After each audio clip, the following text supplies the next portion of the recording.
بسم الله الرحمن الرحيم نحمده ونصلي على رسوله الكريم أما بعد. Mes frères, la semaine dernière, lors de notre intervention, nous avions traité d'un certain nombre de hadiths en rapport avec l'importance de consommer halal. Rappelez-vous, on avait vu un hadith dans lequel le prophète sallallahu alayhi wa sallam nous disait que lorsqu'on consomme le halal, eh bien en quelque sorte, on rompt le lien qu'il y a entre nous et Allah. C'est-à-dire que nos invocations ne sont plus acceptées. Un deuxième effet pervers de consommer du haram, c'est qu'on expose sa chair au feu de l'enfer. Nous avions vu le hadith rapporté par Ka'b ibn Ujra radiyallahu anhu à ce sujet. Et puis nous avions vu également que le fait de consommer halal avait une importance fondamentale dans l'attirance vers les bonnes actions. C'est par rapport à ce que nous allons manger que notre enthousiasme envers la vie religieuse, notre activité religieuse se manifestera. Ça, c'est ce que l'on avait vu la semaine dernière. Aujourd'hui, ce que l'on va voir, c'est que concrètement, on a compris qu'il est important de consommer du halal, mais concrètement, quelle doit être l'attitude que nous devons adopter? Alors déjà, par rapport au halal, quand on consulte les textes, les hadiths, on constate qu'il y a deux extrêmes à éviter, deux attitudes à éviter. Une première attitude qu'il faut absolument éviter, que ce soit dans le halal, mais également partout ailleurs, dans la vie de tous les jours, c'est le laxisme, le laisser-aller, la permissivité. C'est-à-dire de ne pas faire attention à ce que l'on mange sous prétexte que de toute façon ce qui est interdit, ce qui est haram, on connaît, c'est le porc, c'est l'alcool, le reste, ça va, il n'y a pas de problème particulier. Ça, c'est déjà une chose, une attitude que le musulman il doit absolument bannir. Pourquoi? Alors imaginez un peu, aujourd'hui, il arrive parfois que l'on aille en grande surface, ou bien on passe devant un restaurant. Et qu'est-ce qu'on constate? Il y a un écriteau halal. Ou bien sur les produits en grande surface, vous le savez, parfois on a des caissons de viande, sur lesquels c'est écrit, soit c'est écrit halal, soit c'est écrit égorgé suivant le rite islamique. C'est écrit ça, c'est tout. Alors, parfois, justement, lorsqu'il y a ce laisser-aller, lorsqu'on commence à détourner un peu les yeux de nos responsabilités, on se dit que du moment que c'est écrit halal, il n'y a pas de problème, c'est bon. Et ça, c'est une grosse faute. C'est une grosse faute pour une raison toute simple. C'est que l'appellation halal, ce n'est pas un label protégé. L'appellation halal n'est pas un label protégé par la loi. Ce qui fait qu'aujourd'hui, potentiellement, n'importe qui peut se permettre de diffuser un produit sur le marché et écrire halal. Et puis, il met à côté, pour faire joli, il va mettre le nom d'une mosquée, même si cette mosquée n'existe pas forcément, et puis ça va. On peut le faire. Pas seulement on peut le faire, il y a des gens qui le font. Et justement, si on reste dans le domaine de se laisser aller, eh bien, arrivera un moment où on va finir par prendre des choses qui n'auront strictement rien de halal à part le mot écrit dessus. Donc, dans la recherche du halal, dans le souci du halal, ça c'est déjà une attitude à bannir. Il faut absolument oublier le manque de rigueur. Comme partout d'ailleurs, on le répète souvent, dans la pratique du dîn, comme dans la vie de tous les jours, le musulman il doit développer une qualité, c'est la rigueur. La rigueur. Et exactement comme il ne viendrait pas à l'esprit d'un musulman qu'il rencontre un kidam au bout de la rue, qui lui dise que voilà, j'ai un médicament pour le cancer, essaye ça. Est-ce qu'il va croire cette personne sur parole? Non. Parce qu'il sait bien que on ne va pas croire n'importe qui pour n'importe quoi. Mais là, c'est exactement pareil. Dans le domaine religieux, on ne peut pas prendre des écrits pour de l'argent comptant. Il faut absolument, on a un devoir de rigueur. Alors justement, le prophète sallallahu alayhi wa sallam, il nous a donné deux enseignements très importants par rapport à ce qui présente des doutes. C'est-à-dire que c'est écrit, mais on n'est pas sûr. On n'a aucune certitude. Quelle est l'attitude à adopter? Le prophète sallallahu alayhi wa sallam, il nous a donné deux consignes. Une consigne d'ordre général, ça s'applique dans tous les domaines de la vie. Et une deuxième consigne concernant la viande en particulier. La consigne générale, vous l'avez déjà entendu, dans un hadith, le prophète sallallahu alayhi wa sallam, il dit, rapporté par Nu'man ibn Bashir, radiyallahu anhu, al-halal bayyin, ce qui est licite, c'est clair. Wal-haram bayyin, ce qui est illicite, c'est également clair. وبين ذلك أمور مشتبهات. Et entre les deux, entre le licite et l'illicite, il y a certaines choses dont le caractère est ambigu. C'est douteux, on ne sait pas trop. Est-ce que c'est permis? Est-ce que ce n'est pas permis? On ne sait pas. La yadri kathirun minan nas amin al-halal hiya am min al-haram. C'est-à-dire que la plupart des gens ne savent pas est-ce que ces choses-là font partie de ce qui est permis ou de ce qui est interdit. Il y a des choses ambiguës. Quelle attitude on doit adopter par rapport à ces choses? Écoutez ce que le prophète sallallahu alayhi wa sallam dit. فَمَنْ تَرَكَهَا إِسْتِبْرَاءً لِدِينِهِ وَعِرْضِهِ فَقَدْ سَلِمَ. Celui qui se protégera de ces choses, qui s'abstiendra de ces choses-là, douteuses, pour protéger son dîn et son honneur, sa religion et son honneur, faqad salima, il s'en sortira sain et sauf. Lui, ça va, il sera à l'abri. Par contre, waman waqa'a shay'an minha, celui qui se laisse aller, laisser aller, il se laisse aller vers ces choses douteuses, dont il n'est pas sûr que c'est permis. Il ne sait pas que c'est interdit, mais il ne sait pas sûr non plus que c'est permis. Yushiku an yuwaqi'a al-haram. Eh bien, peu ne s'en faut qu'il va finir par tomber dans le haram, dans ce qui est interdit. Kama annahu man yar'a hawla al-hima yushiku an yuwaqi'ahu. C'est exactement comme celui qui amène ses animaux paître autour d'un domaine réservé, finira à un moment où un animal échappera à sa surveillance et finira par aller dans le domaine réservé. Il commettra un crime. Chaque roi a un domaine réservé et le domaine réservé d'Allah, ce sont ses interdits. C'est-à-dire que les interdits d'Allah, on ne doit pas seulement ne pas les commettre, on ne doit même pas s'en approcher. Et justement, le prophète sallallahu alayhi wa sallam, il nous dit qu'à force de se laisser aller vers ce qui est douteux, on finira à un moment ou à un autre par tomber dans l'illicite. Donc, ce que nous avions dit tout à l'heure, le devoir de rigueur. Ça, c'est un enseignement d'ordre général. Ça s'applique à tous les domaines de la vie, dans les transactions, etc. Tout ce qui est douteux, on s'abstient. Et on fait des recherches. Et maintenant, par rapport à la viande, parce qu'on est dans le domaine de l'alimentation, par rapport à la viande, le prophète sallallahu alayhi wa sallam, il a donné encore des directives encore plus claires, plus explicites. Une fois, il y a un compagnon, qui s'appelait Adi ibn Hatim, radiyallahu anhu. Il était chasseur. Il est venu voir le prophète sallallahu alayhi wa sallam et il lui a dit que voilà, il m'arrive de chasser des animaux sauvages et je chasse en faisant usage de mon chien. C'est-à-dire qu'il avait un chien dressé et lorsqu'il lâchait le chien, il disait Bismillah et le chien attrapait la proie pour lui, saisissait la proie. Donc il demande au prophète sallallahu alayhi wa sallam, qu'est-ce que je dois faire si jamais un jour j'arrive et que je constate que j'ai lancé mon chien en disant Bismillah, mais lorsque j'arrive devant la proie, je vois qu'il y a deux chiens. Il y a le mien et il y a un autre chien. Et ce chien-là, je ne sais pas, est-ce qu'il a été lâché par un chasseur, est-ce que c'est un chien dressé, etc.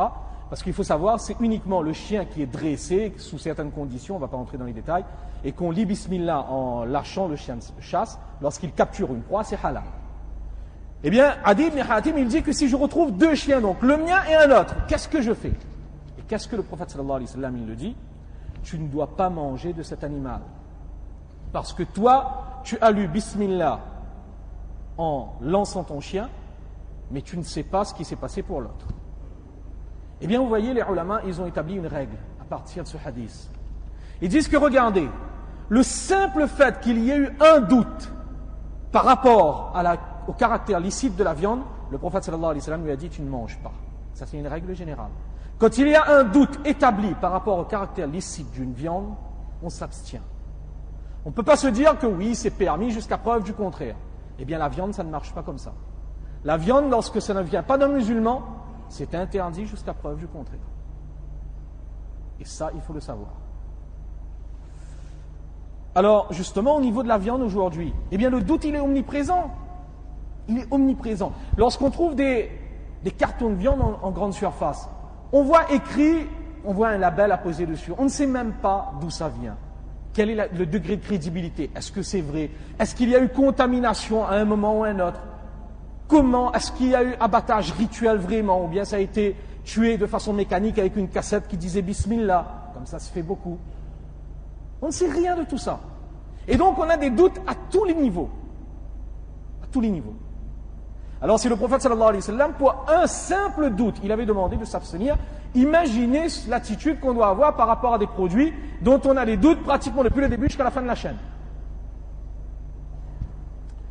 Alors, Oui, et on a un autre problème qui se greffe avec celui-ci, c'est le problème des enjeux économiques. Parce que l'argent étant roi, aujourd'hui, on a de plus en plus de personnes peu scrupuleuses qui n'hésitent pas à nous faire manger du porc halal. Et oui, c'est nouveau.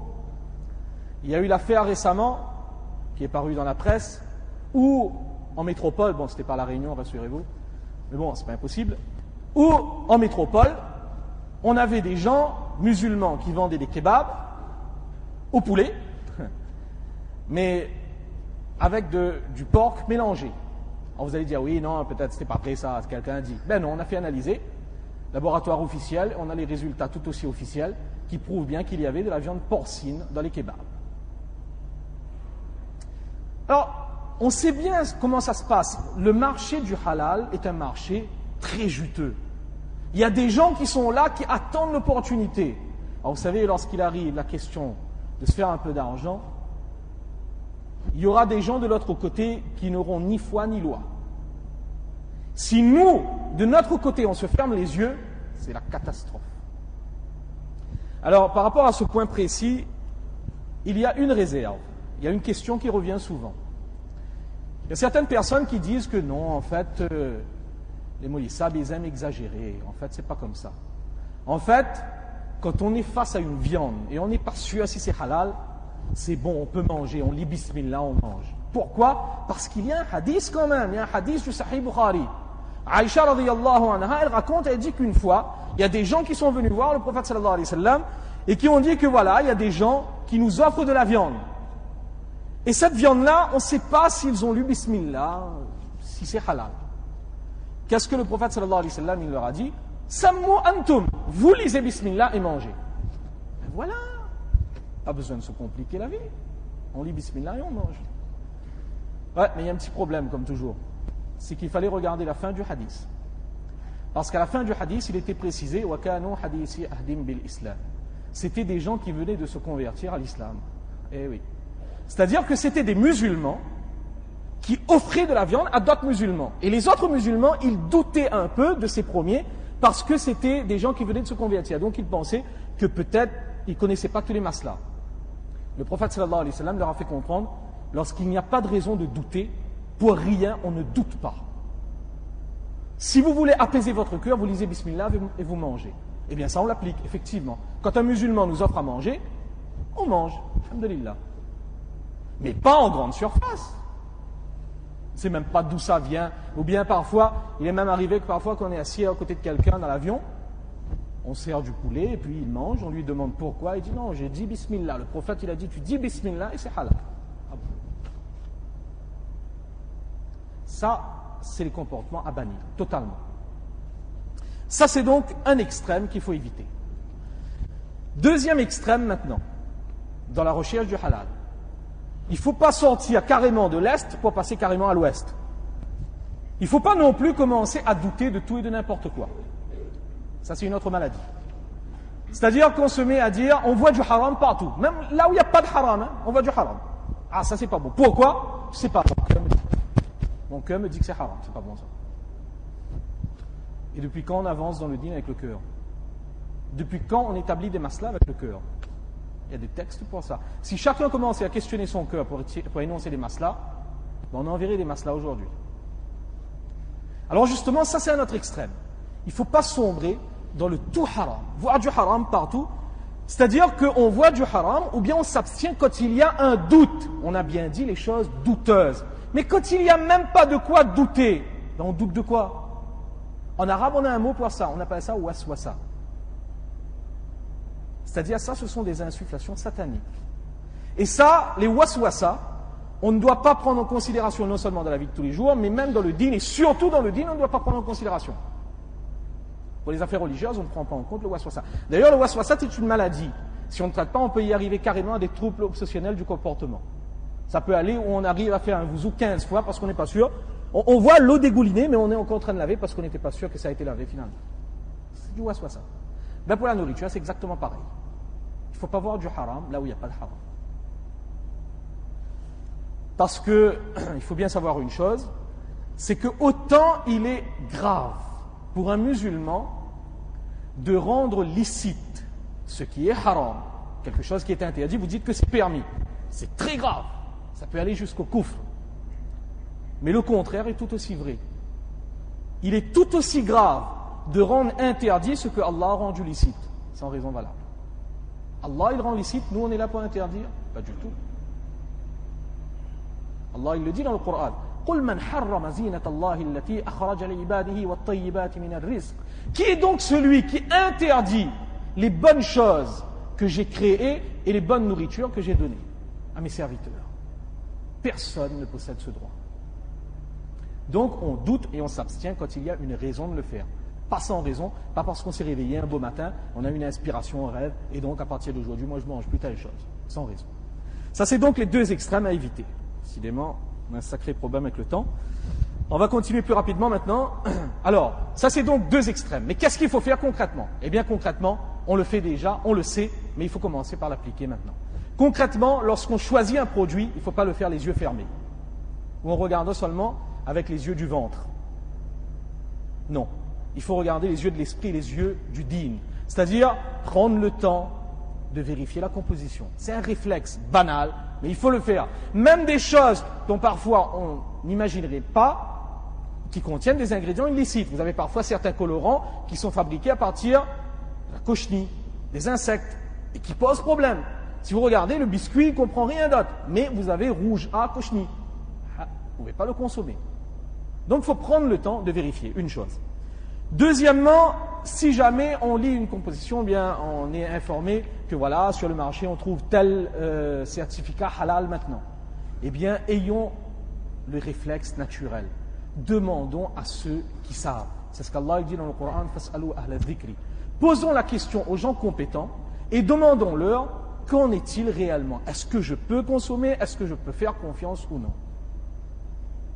Ne nous transformons pas en apprentis mouftis quand il s'agit de notre vente ou de notre portefeuille. Donc, posez la question. Ensuite, quand on a posé la question, mais que ça arrive parfois, et oui, on a un alim compétent, par exemple, qui dit que c'est permis, l'autre qui dit non, c'est pas permis. Problème. Eh bien, qu'est-ce qu'on fait? On adopte la position la plus sage. On s'abstient. Parce qu'on est toujours dans le domaine du doute. On a deux personnes compétentes qui nous donnent deux réponses contradictoires. Eh bien, on s'abstient et on continue à faire des recherches jusqu'à ce que l'on soit serein par rapport au caractère de ce que l'on va manger. Et puis, bien évidemment, on s'abstient de manger là où il y a des risques importants de contamination. Je vais dire des choses qui peut-être vont m'attirer les foudres, mais, excusez-moi, manger dans un restaurant qui sert du porc ou qui sert de l'alcool, tant qu'il n'y a pas danger de mort, pourquoi le faire? Quand on a le choix de manger ailleurs, pourquoi donc aller quelque part où on ne sait même pas dans la cuisine est-ce qu'il y a contamination entre les cuillères, les fourchettes et les assiettes? On ne sait même pas si le verre dans lequel on est en train de boire a été lavé correctement et si quelqu'un n'avait pas vu du vin juste avant. On ne sait rien de tout cela. On fait confiance, pourquoi? Parce que le patron, monsieur un tel là, c'est un grand camarade papa, ça. Donc, on fait confiance. Ce n'est pas une question de confiance ou pas de confiance. On ne va pas se mettre dans des situations difficiles quand on peut faire autrement. Ensuite, ça aussi c'est très important parce que ça c'est une maladie de notre communauté. Pour éviter que l'on voit du haram partout, eh bien on va commencer par essayer de limiter un peu les rumeurs, les on-dit, les l'a-dit l'a fait. Parce qu'aujourd'hui avec Internet, tous les jours il y a quelqu'un qui a... Il y a des gens comme ça qui ont de sacrées idées. Parfois, ils se réveillent le matin et disent, bon, aujourd'hui, je vais écrire un texte, tel produit, telle société, c'est pas bon. Puis je vais mettre un truc et je diffuse ça par mail. Et le soir, vous avez la nouvelle. Et on a entendu tel produit là, est pas bon, hein? Pourquoi? On a gagné un mail le matin. Et quand vous cherchez d'où vient le mail, on ne sait pas trop, hein? C'est un gars qui le matin, il avait rien à faire, il a écrit un texte. On n'a même pas pris le temps de vérifier. Et on commence à diffuser. Ça c'est pas bon, ça c'est haram. Et le pire, quand on voit quelqu'un manger, il dit qu'est-ce ça? Bon, lui aussi mange haram comme là. Pourquoi? À cause d'un mail qu'il avait reçu. Donc ça aussi, il faut absolument éviter. Et enfin, dernière chose, et on va s'arrêter là, la conscience du haram, une conscience que l'on doit garder pour une conscience que l'on doit transmettre aussi, et surtout à ses proches, à ses enfants. C'est ce que le prophète sallallahu alayhi wa sallam il faisait. Une fois, il avait son enfant, son petit-fils, Hazrat Hassan, radiyallahu anhu, qui avait pris une date, qui faisait partie des dates de la sadaqa. Et vous savez bien que la famille du prophète sallallahu alayhi wa sallam, ils n'ont pas le droit de manger de la zakat. Donc, Hassan, il était encore un enfant, il n'était pas mukallaf, il n'était pas responsable de ses actes. Il avait pris une date, il l'a mis dans sa bouche. Tout de suite, le prophète sallallahu alayhi wa sallam l'a fait recracher cette date. Et le prophète sallallahu alayhi wa sallam lui a expliqué, c'était un enfant, mais le prophète sallallahu alayhi wa sallam lui a expliqué qu'on n'a pas le droit de manger de la sadaqa, de la zakat. Donc c'est quelque chose qui se transmet également. Alors c'est vrai que tous ces conseils, c'est très beau, c'est très bien, mais dans la pratique, c'est devenu de plus en plus difficile aujourd'hui de faire le tri entre ce qui est bon, ce qui n'est pas bon. Tous les jours, on a des logos qui sont diffusés, on a des produits au supermarché, on a des compositions qui commencent à ressembler à des compositions de médicaments dont on ne comprend pratiquement rien du tout. Alors, c'est vrai que c'est devenu compliqué. Justement, à cet effet, il y a une commission. On en avait besoin depuis très longtemps. Ces choses faites, alhamdulillah, il y a une commission qui a été créée à La Réunion, la commission de surveillance du halal, qui a été créée par un partenariat entre le Centre islamique de La Réunion et le Conseil régional du culte musulman. Cette commission, elle a commencé à travailler, Inch'Allah, très bientôt, il y aura des communications qui seront faites, seront informées, toute la population musulmane sera informée. Et le travail principal de cette commission sera justement de faire ce travail-là, c'est-à-dire de s'assurer que les produits, quels sont véritablement les produits qui répondent aux critères du halal, et d'informer ensuite la communauté. Donc nous demandons vos doigts pour que le travail de cette commission-là se fasse dans de bonnes conditions, et nous demandons également, bien évidemment, votre soutien et également votre approbation et vos doigts toujours. Qu'Allah subhanahu wa ta'ala nous accorde à tous la compréhension. Allahu alam. Wa akhiru da'wana alhamdulillahi rabbil alamin.